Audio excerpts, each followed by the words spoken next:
Bonsoir à tous. Fawzi Benzati n'est plus l'entraîneur de l'Étoile du Sahel. Le technicien tunisien a jeté l'éponge à quelques jours du match retour des 16e de finale de la Ligue des Champions contre l'Ashanti Kotoko du Ghana. Cette démission intervient suite à l'élimination de l'Étoile du Sahel lors de la Coupe des clubs arabes face à Shabab de la Jordanie en 32e de finale.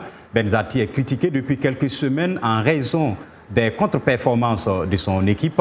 Lors des 5 dernières rencontres, le club tunisien a enregistré 4 défaites et un match nul. C'est donc sans Benzati, qui avait rejoint le club de Sousse en provenance du Wydad Athletic Club, que l'Étoile du Sahel tentera de renverser la vapeur ce week-end devant l'Ashanti Kotoko du Ghana. À l'aller, on le rappelle, les Ghanéens s'étaient imposés 2-0. Rafik Mohamdi assure l'intérim. En tennis, Novak Djokovic confirme sa reprise à Tokyo. Le numéro 1 mondial effectuera son retour sur le circuit au tournoi ATP qui débute la semaine prochaine.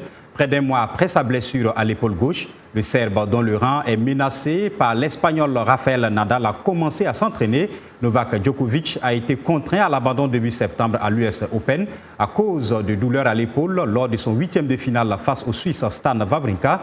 Mais il avait alors aussitôt affirmé que la saison n'était pas terminée pour lui, qui avait gagné cette année 2 étapes, dont du Grand Chelem en Australie et à Wimbledon, et qui a disputé les demi-finales de Roland-Garros en France. Il a également prévu de participer à la Coupe Davis qui se disputera du 18 au 24 novembre prochain à Madrid.